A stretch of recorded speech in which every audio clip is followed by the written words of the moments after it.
The last property of a function that we need to talk about is symmetry, okay? And symmetry should be something that you're pretty familiar with. They're talking about in this paragraph using a mirror, something being the same on both sides. So if you have a graph that maybe looks like this, it would be symmetric, right? When you were small, they might have had you draw like, here's a capital A, it has vertical symmetry, right? They might have said, here is a football. The football also has horizontal symmetry as well as vertical symmetry, right? So you have different types of symmetry. It just means it's the same on both sides. When we're talking about functions, we're talking about two different types of symmetry, and they're not necessarily the two you would think of. The first one I think makes lots of sense. If it has y-axis symmetry, so it's symmetric about the y-axis. So if you covered up this half of the graph and only had this half, if somebody told you it was symmetric about the y-axis, you would know that this half of the graph should look exactly the same as this half of the graph in terms of the y-axis symmetry, okay? In upper level math, we're gonna call y-axis symmetry an even function, okay? So you'll talk about it as an even function. And the way you can express that algebraically, if you look at this, all of your x values that are over here that are negative. So let's say this is at -2. If you change that x value, just change the sign and make that x value positive. So let's say this is +2. The y value should stay the same. So we changed the value of the x, just changing the sign, okay? So we changed the sign of the x and the y stayed the same. So that's how we're gonna express this and test for this symmetry. If we change the value of the x's, okay, the y value has stayed the same, okay? So change x, y stays the same. Okay, so if you change the x value, the y will stay the same, all right? The other type of symmetry, I'm not really sure why he didn't bold this, is called odd symmetry, okay? And at first thought, if an even function has symmetry about the y-axis, you would think that an odd function would have symmetry about the x-axis.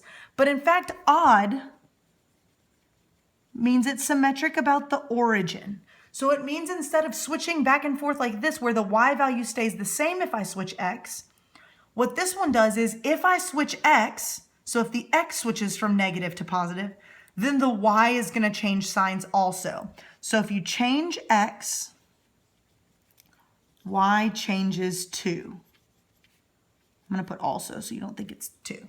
Okay? So if you change the x value, then the y value changes as well. And that's going to be symmetric about the origin, right? So it has like rotational symmetry. So if it was here, it becomes over here. So this point that was at -x, -y is now at +x, +y. So it's like it reflected twice, okay? So those are called odd functions. So odd is the origin, even is the y-axis.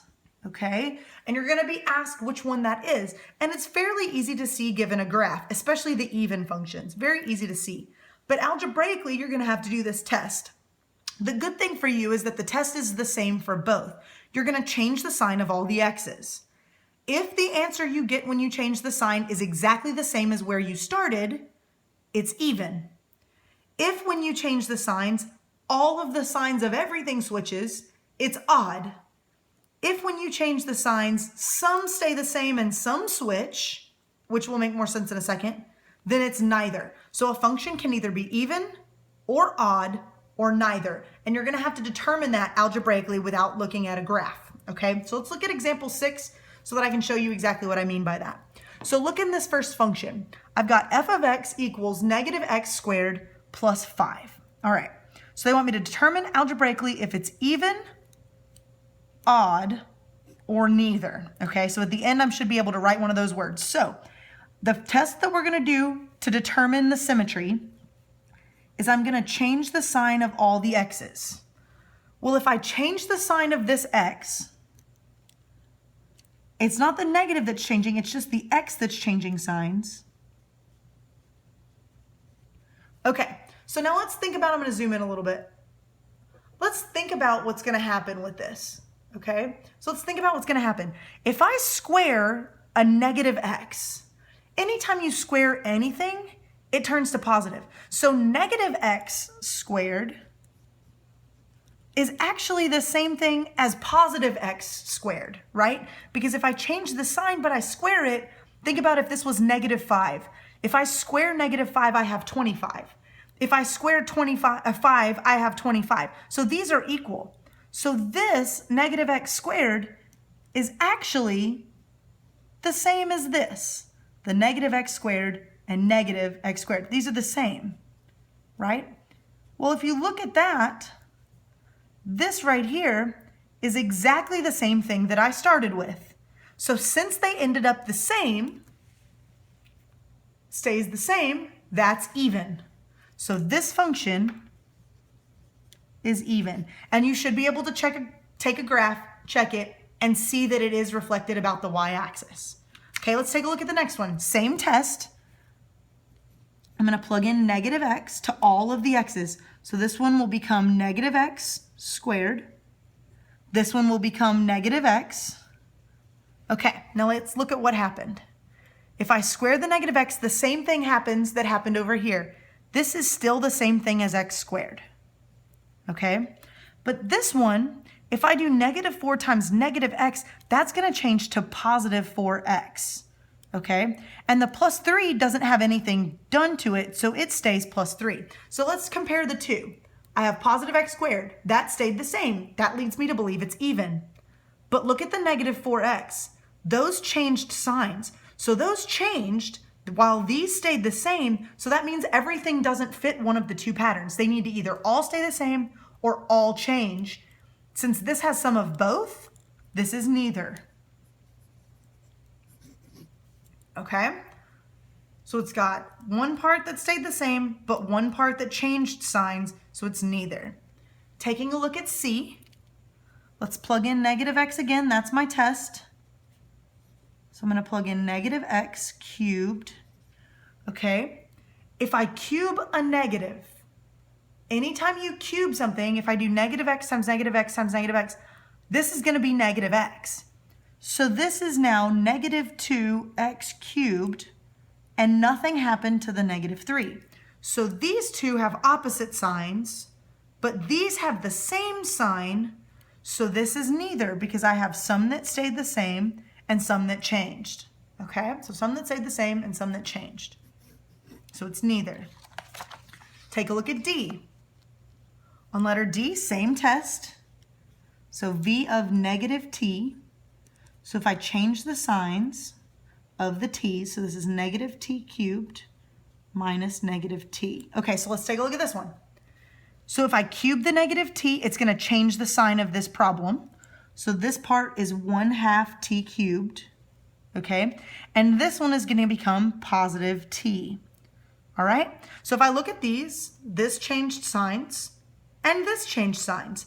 They both changed signs. Therefore, this function is odd. Okay?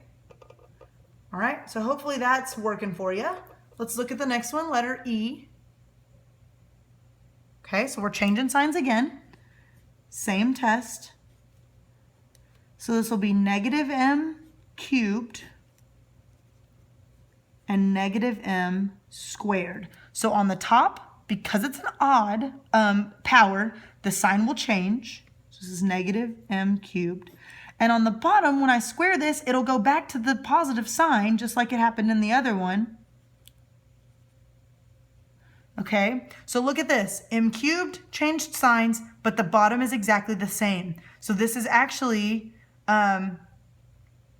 if you look at this, this is one that's a little bit confusing. This negative means that the whole thing, like this,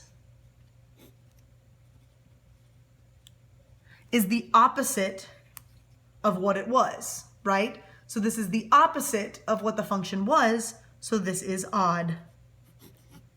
Okay, so I didn't need all of the pieces of it to change because this is one term because it's one fraction. Whereas on this one, it was multiple terms separated by subtraction. This is one term. So since the top changed the whole value of the function. Okay, so this one is odd, and you should be able to look at it on a calculator and check. Okay, let's do this one. So we're going to do -z. Change this guy. Change this guy. change this guy. Okay. Change in the bottom again. Okay, so I've got all of the z's replaced with negative z. Okay, so let's look at this. So